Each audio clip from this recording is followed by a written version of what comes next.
오늘 함께 나눌 하나님 말씀은 요한계시록 5장입니다. 내가 보매 보좌에 앉으신 이의 오른손에 두루마리가 있으니 안팎으로 썼고 7인으로 봉하였더라.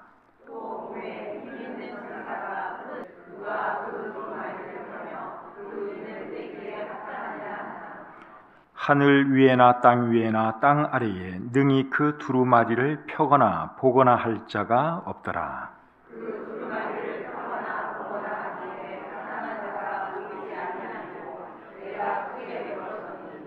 장로 중에 한 사람이 내게 말하되 울지 말라. 유대 지파의 사자 다윗의 뿌리가 이겼으니 그 두루마리와 그 7인을 떼시리라 하더라.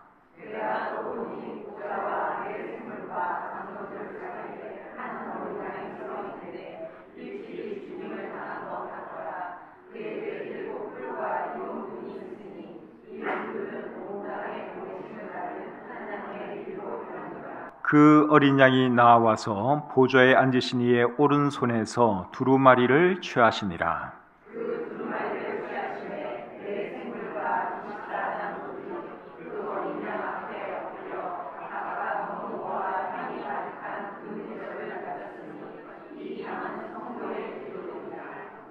그들이 새 노래를 불러 이르되 두루마리를 가지시고 그 임봉을 떼기에 합당하시도다. 일찍이 죽임을 당하사 각 족속과 방언과 백성과 나라 가운데서 사람들을 피로 사서 하나님께 드리시고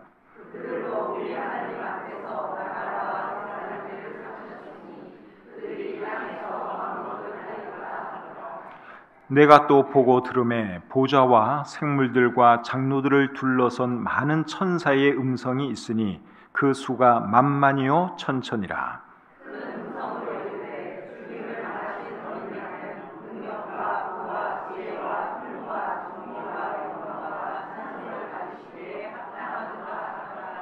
내가 또 들으니 하늘 위에와 땅 위에와 땅 아래와 바다 위에와 또 그 가운데 모든 피조물이 이르되 보좌에 앉으신 이와 어린 양에게 찬송과 존귀와 영광과 권능을 세세토록 돌릴지어다 하니 내 생물이 이르되 아멘 하고 장로들은 엎드려 경배하더라. 아멘. 오늘 본문으로 요한계시록 5장 말씀을 읽었는데 오늘 이 말씀을 가지고 7인으로 봉한 책과 어린 양 이런 제목으로 말씀 전하기를 원합니다. 요한계시록 5장은 요한계시록 4장에서 이어지는 내용입니다. 요한계시록 4장과 5장의 내용이 뭔가 하면 하늘 보좌와 그 보좌에 앉으신 분에 대한 말씀입니다. 구원받은 성도가 휴거되어 공중으로 올라가게 되면 그 보좌를 우리가 보게 될 것이고 그 보좌에 앉아 계신 분도 우리가 뵙게 될 것입니다. 그 보좌에 앉아 계신 분이 누굴까요? 성부, 성자, 성령 하나님 중에서 어느 분이십니까? 예수님이세요. 성자 하나님이십니다. 어떤 분은 성부 하나님이라고 말하는 분도 있기는 한데 성부 하나님은 영이시고 우주에 충만하신 분이세요. 그래서 어떤 보좌에 앉을 수 있는 그런 분이 아니십니다. 이사야 66장 1절과 2절에 보시면 이런 말씀이 있습니다. 여호와께서 이와 같이 말씀하시되 하늘은 나의 보좌요 땅은 나의 발판이니 너희가 나를 위하여 무슨 집을 지으랴. 내가 안식할 처소가 어디랴. 나 여호와가 말하노라. 내 손이 이 모든 것을 지었으므로 그들이 생겼느니라. 이런 말씀에 의하면 하나님께서 어떤 보좌에 앉으시는 그런 분이 아닌 것을 우리가 알 수 있죠. 하늘 전체가 하나님의 보좌라고 하나님께서 말씀하시고 계십니다. 보좌에 앉은 분이 하나님입니다. 그렇게 말하는 것은 괜찮아요. 왜냐하면 예수님이 하나님이니까. 빌립이 예수님에게 하나님 아버지를 보여주십시오 그렇게 말을 했을 때 예수님이 뭐라 그랬습니까? 나를 본 자는 아버지를 보았느니라 그렇게 말씀을 했죠. 그리고 나와 아버지는 하나이니라 하는 말씀도 예수님이 하셨습니다. 예수님이 하나님이시기 때문에 보좌에 앉은 분이 하나님입니다. 그렇게 말하는 것은 괜찮은데 성부 하나님입니다. 그렇게 말하는 것은 조금 문제가 있다 하는 것이죠. 마태복음 25장 31절에 보시면 이런 말씀이 있습니다. 인자가 자기 영광으로 모든 천사와 함께 올 때에 자기 영광의 보좌에 앉으리니. 여기 보면 예수님께서 다시 오시는데 자기 영광의 보좌에 앉을 것이다, 그렇게 말씀을 하고 있죠. 그러니까 우리 예수님이 이제 보좌에 앉으실 것을 말씀하셨습니다. 그런데 시편 47편 8절에 보시면 이런 말씀이 있어요. 시편 47편 8절입니다. 하나님이 뭇 백성을 다스리시며 하나님이 그의 거룩한 보좌에 앉으셨도다. 하나님이 어디 앉으셨어요? 거룩한 보좌에. 여기서 말하는 하나님은 성부 하나님이시죠. 구약 성경이니까, 시편에 있는 말씀이니까 여기 나오는 하나님은 성부 하나님이세요. 성부 하나님이 그의 거룩한 보좌에 앉으셨다, 그렇게 기록이 되어 있는데, 이것은 하나님의 통치를 나타내는 상징적인 표현이라고 할 수 있습니다. 그리고 골로새서 3장 1절에 보시면 그리스도께서 하나님의 우편에 앉으셨다 하는 말씀이 있습니다. 이 말씀의 의미는 또 뭐예요? 우리 예수님이 하나님의 우편에 앉으셨대요. 이 말을 또 잘못 이해하면 하나님이 이렇게 계시면 하나님의 우편에 예수님이 앉아 계시는구나, 그렇게 여러분들이 생각할 수 있는데 그런 게 아닙니다. 이 말씀의 의미는 예수님이 하나님의 권세를 가지고 보좌에 앉아 계신다, 그 말입니다. 요한복음 5장 22절에 보시면 성부 하나님께서는 심판하는 권세를 누구에게 맡기셨다고 말씀하고 있죠? 아들에게 맡기셨다고 말씀하고 있어요. 심판하는 권세를 성부 하나님은 아들, 성자 하나님에게 맡기셨습니다.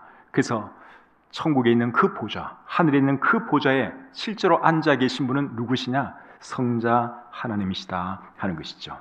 이제 오늘 이 본문 요한계시록 5장의 말씀을 살펴보도록 하겠습니다. 자, 1절입니다. 내가 보매 보좌에 앉으신 이의 오른손에 두루마리가 있으니 안팎으로 썼고 7인으로 봉하였더라. 여기도 보좌에 앉으신 분이 나오죠. 이분이 누구세요?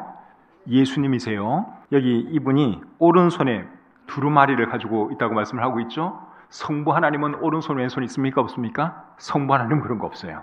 성자 하나님은 오른손도 있고 왼손도 있으세요. 근데 이 오른손에 뭐가 있느냐? 두루마리가 있다, 그렇게 말씀을 하고 있죠. 근데 그 두루마리에 글이 기록되어 있는데 안팎으로 쓰여 있다, 그렇게 말씀을 하고 있고 7인으로 봉인되어 있다, 그렇게 말씀을 하고 있습니다. 여기서 말하는 두루마리는, 여러분 두루마리 뭔 줄 아시죠? 옛날 사람들이 보던 책 이렇게 쭉 펴서 두루마리, 그 책을 말하는 것인데 여기서 말하는 이 두루마리는 그냥 책이라는 말이에요. 헬라어 원어 성경에는 비블리온이라는 단어를 쓰고 있습니다. 비블리온이라는 말의 의미는 책이라는 뜻이에요. 이 비블리온이라고 하는 헬라어에서 나온 유명한 단어가 있는데 그게 뭘까요? 바이블, 성경이 비블리온이라고 하는 헬라어에서 나온 말입니다. 근데 이 비블리온이라는 말의 의미가 뭐라고요? 책이에요. 책 중에 책이 이 바이블 아닙니까? 어쨌든 본문에 두루마리라고 나오는 이 단어의 원래 헬라어 의미는 비블리온, 책이다 하는 것이죠. 그런데 왜 두루마리로 번역을 했을까? 그 이유는 그 당시에, 요한계시록이 기록될 당시에 책들이 다 두루마리 형태였습니다. 그래서 이제 두루마리 책이었을 것이다, 그렇게 생각을 하고 우리 개역 개정판에서는 두루마리라고 번역을 한 거예요. 그런데 요한계시록 보면 생명책이라는 단어도 나오죠. 생명책 할 때 그 책도 사실은 비블리온이에요. 근데 생명책에 나오는 비블리온은 책으로 번역을 했고 우리 개역 개정판 성경이 오늘 이 본문에 나오는 비블리온은 두루마리로 번역을 한 거예요. 제가 볼 때는 똑같은 단어로 번역을 하는 게 나을 뻔했습니다. 책으로 번역을 하는 게 낫습니다. 우리말 성경 같은 경우에는 책으로 번역을 했고 영어 성경 같은 경우에는 킹 제임스 성경, NASB 이런 성경은 책, 북으로 번역을 했고 어떤 이제 NIV라든가 또 어떤 영어 성경은 스크롤, 두루마리라고 번역을 하고 있습니다. 그렇다면 여러분, 오늘 이 본문에 나오는 비블리온, 이 책은 두루마리 형태의 책이었을까요? 아니면 오늘날 우리가 보고 있는 이런 형태의 책이었을까요? 이런 형태의 고대책을 코덱스라 그럽니다. 코덱스 형태의 책이었을까요? 아니면 스크롤, 두루마리 형태의 책이었을까요? 제 생각에는 오늘날 형태의 책이에요. 그것을 어떻게 알 수 있는가 하면 글이 안팎으로 쓰여 있다 그랬죠. 두루마리는 글을 대부분 안쪽에 닫습니다. 그렇죠? 두루마리 이렇게 쭉 보면 안쪽에 글이 써 있지 밖에는 글이 없어요. 뭐 쓰려면 쓸 수도 있겠지만 대부분이 다 스크롤은 두루마리는 안쪽에 글이 쓰여져 있어요. 근데 오늘 이 본문에 나오는 이 책은, 이 두루마리는 안팎으로 쓰여져 있다고 한 것을 보면 이런 형태의 책이 맞습니다. 여기 같은 경우는 안팎으로 다 쓸 수가 있죠. 그래서 이런 걸 볼 때 오늘 이 본문에 나오는 비블리온, 이거는 오늘 같은 책의 형태였을 것이다. 저는 그렇게 생각이 듭니다. 그리고 7인이 이 책에 붙어 있다 그랬죠. 7인으로 봉인되어 있다 그랬어요. 그리고 요한계시록 6장을 보시면 한 인이 뜯어질 때마다 엄청난 재앙이 쏟아집니다. 근데 이 두루마리 형태는 7인을 동시에 뜯어야지 이게 펼쳐지게 돼 있어요. 구조가 그렇잖아요. 7인이 있으면 그걸 다 뜯으면 이렇게 쫙 펼 수가 있는데, 이런 책은 예를 들어서 이렇게 7등분을 해가지고 이걸 봉함을 해놓을 수가 있잖아요. 그래서 이런 걸 생각을 해도 오늘 이 본문에 나오는 비블리온이라고 하는 그 단어는 오늘날 형태의 책일 것이다. 저는 개인적으로 그렇게 생각이 듭니다. 2절부터 5절 계속 보겠습니다. 또 봄에 힘있는 천사가 큰 음성으로 외치기를 누가 그 두루마리를 펴며 그 인을 떼기에 합당하냐 하나 하늘 위에나 땅 위에나 땅 아래에 능히 그 두루마리를 펴거나 보거나 할 자가 없더라. 그 두루마리를 펴거나 보거나 하기에 합당한 자가 보이지 아니하기로 내가 크게 울었더니 장로 중에 한 사람이 내게 말하되 울지 말라. 유대 지파의 사자 다윗의 뿌리가 이겼으니 그 두루마리와 그 7인을 떼시리라 하더라. 그 책을 펴려면 7인을 떼어야 하는데 7인을 뗄 자가 없다 그랬습니다. 그리고 7인을 뗄 자가 없기 때문에 그것이 너무 슬프고 안타까워서 사도 요한은 울었다고 여기 기록되어 있죠. 여러분, 이 책이 도대체 무슨 책이길래 이 인을 뗄 자가 없고 그리고 사도 요한은 울기까지 했을까요? 이 책이 무슨 책인가 하면 7년 대환란 기간 중에 있을 하나님의 심판과 재앙에 대한 책입니다. 이제 7인이 하나씩 뜯어질 때마다 엄청난 재앙이 쏟아지는 것을 보면 우리가 알 수 있죠. 그런 책이라면 천사가 되면 안 될까요? 아니면 보좌에 앉으신 분이 직접 되면 안 될까요? 천사는 왜 그 인을 뗄 수가 없느냐? 하나님께서 천사에게 사람을 심판할 수 있는 권한을 주시지 않았기 때문에 그렇죠. 그리고 보좌에 앉은 분은 왜 그것을 뗄 수 없습니까? 예수님인데, 하나님이신데 왜 그걸 뗄 수가 없을까요? 성부 하나님은 심판하는 권한을 아들 예수님에게 맡기셨죠. 요한복음 5장 22절에. 그런데 이 보좌에 앉은 분이 예수님이에요. 맞아요. 성자 하나님 맞아요. 그런데 지금은 성부 하나님의 역할을 하고 계십니다. 그 보좌에 앉아서. 그렇기 때문에 뗄 수가 없다 이것이죠. 그래서 이제 그 사실을 알고서 뗄 자가 없다고 하는 것을 알고 사도 요한이 울고 있을 때 장로 중에 한 사람이 뭐라 그럽니까? 자, 5절 말씀을 다시 한번 보겠습니다. 5절. 장로 중에 한 사람이 내게 말하되 울지 말라. 유대 지파의 사자 다윗의 뿌리가 이겼으니 그 두루마리와 그 7인을 떼시리라 하더라. 누가 뗄 수 있다 그랬어요? 유대 지파의 사자, 곧 다윗의 뿌리가 계시는데 그분이 뗄 수 있다. 한 장로가 그렇게 말을 해 주었습니다. 여기서 말하는 유대 지파의 사자, 곧 다윗의 뿌리는 누굽니까? 예수님이시죠. 예수님은 하나님이시지만 사람의 몸을 입고 이 땅에 오셨죠. 그런데 예수님께서 오실 때 유다 지파의 사람으로 이 땅에 오셨어요. 그리고 다윗의 후손으로 이 땅에 오셨습니다. 그것을 오늘 이 본문 5절에서는 유대 지파의 사자 그리고 다윗의 뿌리 그렇게 표현을 하고 있는 것이죠. 유대 지파의 사자라는 표현은 창세기 49장 9절에서 나온 표현이고 다윗의 뿌리라는 표현은 이사야 11장 1절과 11절에서 나온 표현입니다. 어쨌든 예수님에 대한 표현이죠. 그런데 예수님이 그 인을 뗄 수 있다는 겁니다. 예수님이 그 인을 뗄 자격이 있는 이유가 뭐냐? 그거는 예수님이 이겼기 때문이에요. 5절 하반절 말씀을 여러분 다시 한번 보겠습니다. 유대 지파의 사자 다윗의 뿌리가 어떻게 했다고요? 이겼다 그랬죠. 이겼으니 그 두루마리와 그 7인을 떼시리라. 그러니까 이겼기 때문에 예수님이 뗄 수 있다 그 말입니다. 예수님이 누구를 이기셨죠? 누구를 이기셨어요? 사탄을 이겼죠. 사탄의 권세를 물리치셨습니다. 골로새서 2장 15절에 이렇게 기록이 되어 있습니다. 통치자들과 권세들을 무력화하여 드러내어 구경거리로 삼으시고 십자가로 그들을 이기셨느니라. 예수님께서 그들을 이기셨다고 말씀을 하고 있죠. 여기 나오는 그들이 누구예요? 통치자들, 권세들. 여기 나오는 통치자들, 권세자들은 사람을 말하는 것이 아니라 천사들을 말하는 것입니다. 예수님께서 십자가의 죽으심으로 사탄과 그의 쫄개 악한 영들을 이기셨다, 그 말입니다. 그리고 히브리서 2장 14절에 보시면 또 이런 말씀이 있습니다. 히브리서 2장 14절입니다. 자녀들은 혈과 육에 속하였음에 그도 또한 같은 모양으로 혈과 육을 함께 지니심은 죽음을 통하여 죽음의 세력을 잡은 자 곧 마귀를 멸하시며, 여기 그는 누구를 말하는 걸까요? 여기 그는 예수님을 말하는 거예요. 왜 예수님께서 하나님이신데 굳이 사람의 몸을 입고 이 땅에 오셨느냐? 그 이유는 방금 읽은 이 말씀에 의하면 죽음을 통하여 죽음의 세력을 잡은 자 마귀를 멸하시기 위함이라고 말씀하고 있습니다. 그래서 예수님이 사람의 몸을 입고 이 땅에 오신 거예요. 하나님이 사람의 몸을 입고 이 땅에 오신 것입니다. 사탄을 멸하기 위해서, 죽음의 권세자 사탄을 멸하기 위해서 예수님께서 친히 사람의 몸을 입고 이 땅에 오셔서 십자가에 달려 돌아가신 것이죠. 그리고 이제 마귀를 최종적으로 멸하기 위해서는 하나님의 심판이 진행되어야 하고, 하나님의 심판이 진행되어야 하려면 이제 이 일곱인이 다 뜯어져야 합니다. 근데 그것을 뗄 수 있는 분이 결국 누구시냐? 예수님이라는 것이죠. 예수님이 그 일을 하시는 이유는 뭡니까? 죽음을 통해서 사탄을 이기셨기 때문에.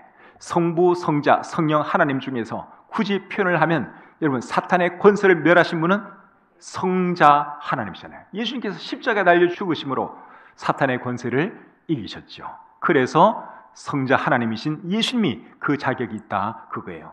보좌에 앉으신 예수님은 성부 하나님의 역할을 사실은 지금 대행하는 중이에요. 그래서 보좌에 앉은 그분도 그걸 뗄 수 없고 천사도 그것을 뗄 수 없고 결국 누가 그것을 뗄 수 있다는 것입니까? 성자 하나님, 예수님이 그것을 뗄 수 있다, 그 말입니다. 6절 7절 계속 보겠습니다. 6절 7절입니다. 내가 또 보니 보좌와 내 생물과 장로들 사이에 한 어린 양이 서 있는데 일찍이 죽임을 당한 것 같더라. 그에게 7 뿔과 7 눈이 있으니 이 눈들은 온 땅에 보내심을 받은 하나님의 7 영이더라. 그 어린 양이 나와서 보좌에 앉으신 이의 오른손에서 두루마리를 취하시니라. 여기 나오는 어린 양은 예수님이세요. 그런데 예수님을 사자로도 표현할 수 있고 유다의 사자로도 표현할 수 있는데 오늘 이 본문에서는 예수님을 어린 양으로 묘사를 하고 있습니다. 어린 양으로 나타내신 이유가 뭘까요? 무엇을 강조하기 위해서? 예수님의 죽음을 강조하기 위해서 그런 것이죠. 6절 중간에 여러분 다시 한번 보겠습니다. 한 어린 양이 서 있는데 일찍이 죽임을 당한 것 같더라. 이 어린 양으로 예수님을 지금 묘사하는 이유는 예수님의 죽으심을 나타내기 위해서, 강조하기 위해서 그런 것입니다. 그런데 이 어린 양에게는 눈이 7개 있어요. 그리고 뿔이 7개 있습니다. 7 눈은 무엇을 상징하는지 여기 설명을 해주고 있는데 온 땅에 보내심을 받은 하나님의 7 영이라고 말씀을 하고 있죠.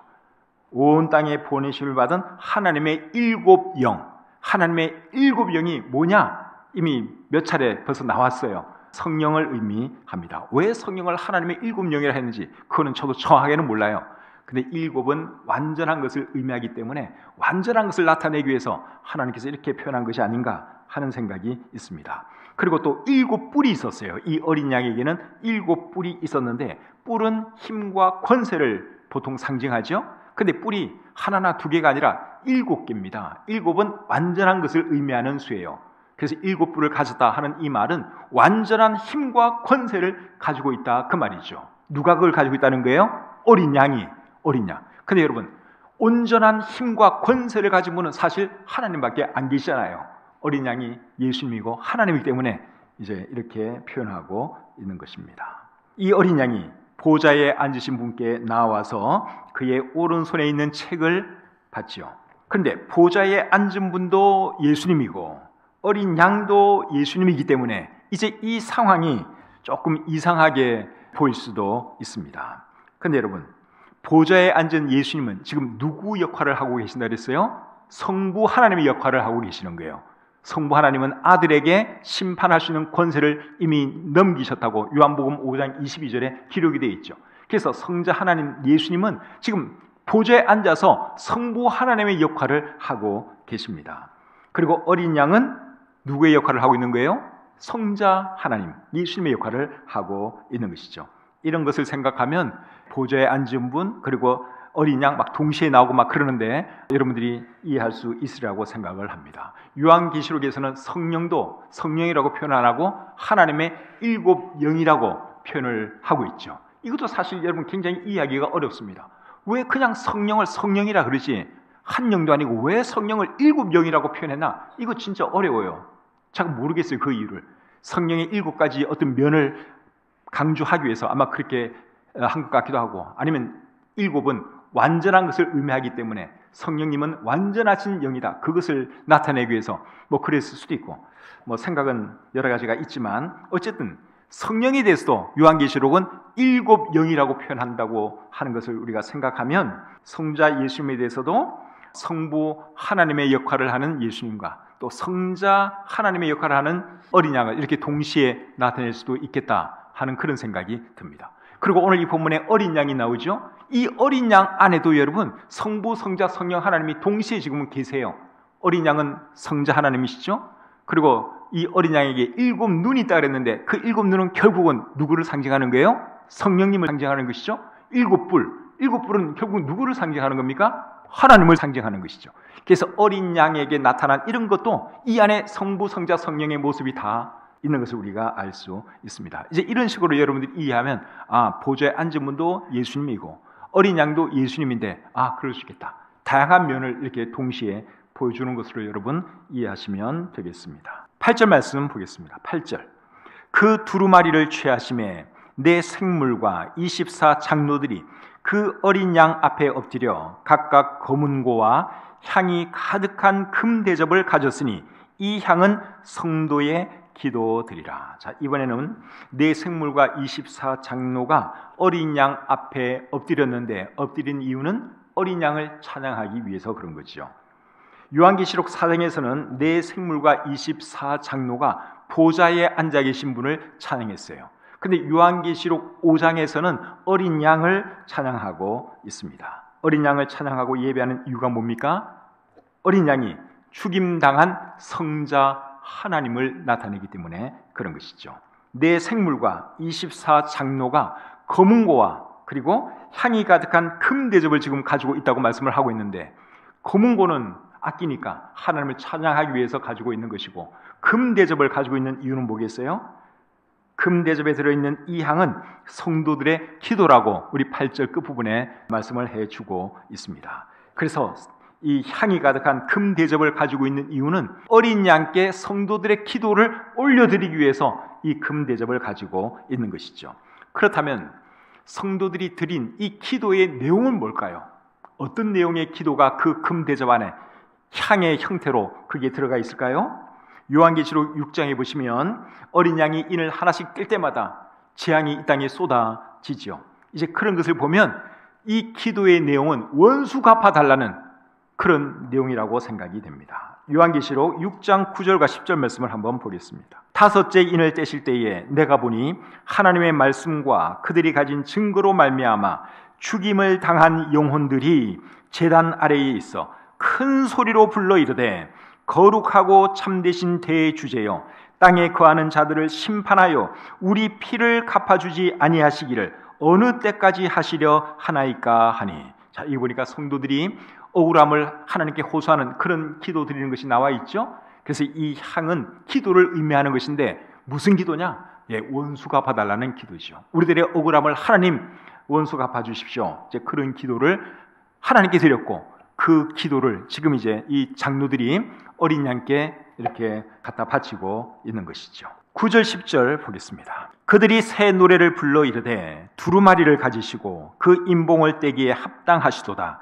일찍이 죽임을 당하사 각 족속과 방언과 백성과 나라 가운데에서 사람들을 피로 사서 하나님께 드리시고 그들로 우리 하나님 앞에서 나라와 제사장들을 삼으셨으니 그들이 땅에서 왕노릇 하리로다 하더라. 네 생물과 24장로가 어린 양을 찬양하고 있는데 크게 두 가지를 찬양했습니다. 첫 번째는 죽임 당하셔서 자기 피로 사람들을 사서 하나님께 드리신 것을 찬양했습니다.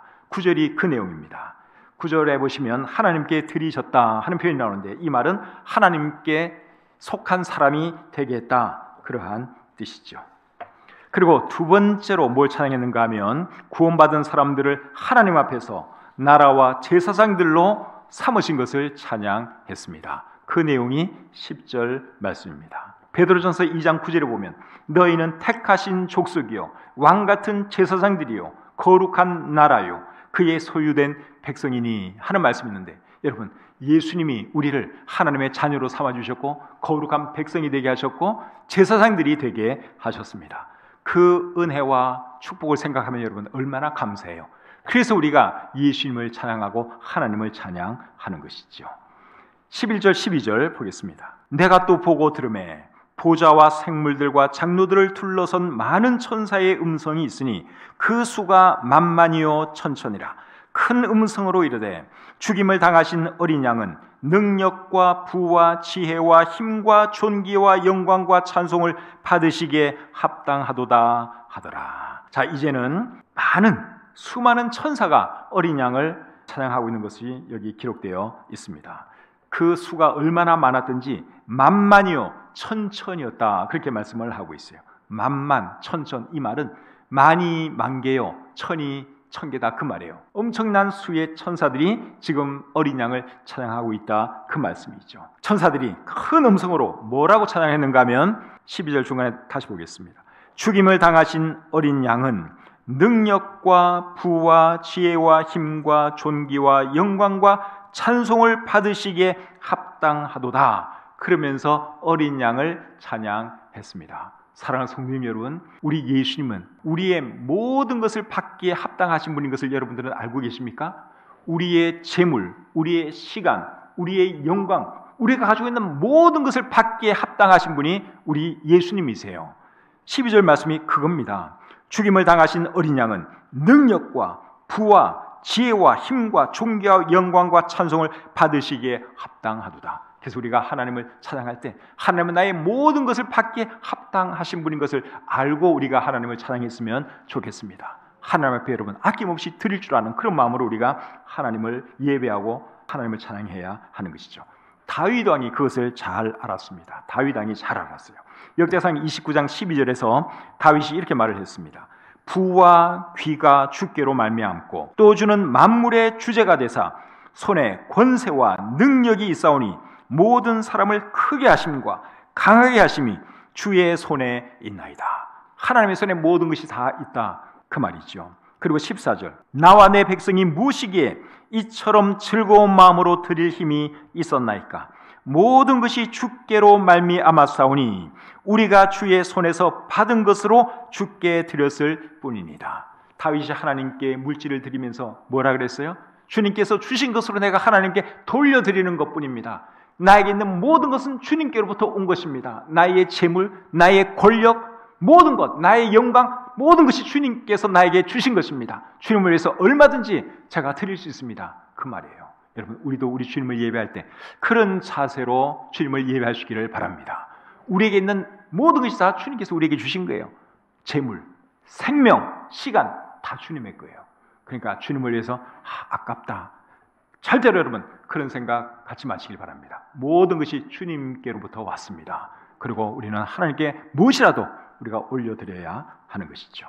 이제 마지막으로 13절 14절입니다. 내가 또 들으니 하늘 위에와 땅 위에와 땅 아래와 바다 위에와 또 그 가운데 모든 피조물이 이르되 보좌에 앉으신 이와 어린 양에게 찬송과 존귀와 영광과 권능을 세세토록 돌릴지어다 하니 내 생물이 이르되 아멘 하고 장로들은 엎드려 경배하더라. 이제는 모든 피조물이 어린 양을 찬양하고 있습니다. 뭐라 그러면서 찬양했죠? 보좌에 앉으신 이와 어린 양에게 찬송과 존귀와 영광과 권능을 세세토록 돌릴지어다. 그런 말을 하면서 찬양했죠. 근데 그 대상이 누군가 하면 보좌에 앉으신 이와 어린 양이에요. 보좌에 앉으신 분과 함께 어린 양을 함께 지금 찬양하고 있습니다. 보좌에 앉으신 분이 누구라 그랬죠? 예수님이죠. 근데 예수님은 지금 성부 하나님의 역할을 대행하고 계십니다. 그리고 어린 양도 물론 예수님이신데 어린 양은 성자 하나님을 지금 나타내고 있죠. 그리고 어린 양에게는 7 눈이 있었는데 그 7 눈은 하나님의 7 영이고 하나님의 7 영은 성령이죠. 그래서 여러분 결국 천사들과 모든 장로들이 지금 누구를 예배하는가 하면 성부, 성자, 성령 하나님을 예배하고 있습니다. 우리가 예배할 때도 마찬가지예요. 우리가 기도할 때 하나님, 보통 그렇게 기도를 하지만 그 하나님 속에는 성부 하나님, 성자 하나님, 성령 하나님이 다 들어가 계시는 거예요. 이해가 되시죠? 지금 이 천사들이 그리고 장로들이 성부, 성자, 성령 하나님께 이렇게 찬양을 드리고 있는 것이죠. 찬양을 하니까 네 생물, 네 천사가 아멘 그렇게 화답을 했고 또 장로들은 엎드려서 경배했다. 14절이 그것을 말씀하고 있습니다. 천사들도 여러분 아멘이라는 말을 합니다. 아멘. 그렇죠? 14절 보니까 네 생물이 이르되 아멘 하고, 네 생물이 누구예요? 천사들이죠. 천사들이에요. 천사들도 아멘이라는 말을 알아요. 이 다음에 천국 가더라도 여러분 아멘이면 다 통합니다. 뭐 한국 사람, 미국 사람 할 것 없이 천사 다 통하는 말이 아멘이에요. 그래서 이 땅에서도 여러분들이 아멘을 좀 많이 하셨으면 좋겠어요. 예, 이 땅에서 아멘을 많이 해야지 천국 가서도 아멘 소리가 잘 나오지. 여기서 이 아멘을 안 하면 이게 습관이 안 돼가지고요 위에서도 뻘쭘하게 서 있을 수 있어요. 그러지 마시고 우리가 찬양을 하거나 또 기도를 하거나 또 말씀을 들을 때 우리가 아멘으로 화답하는 그런 사람이 되어야 할 줄 믿습니다.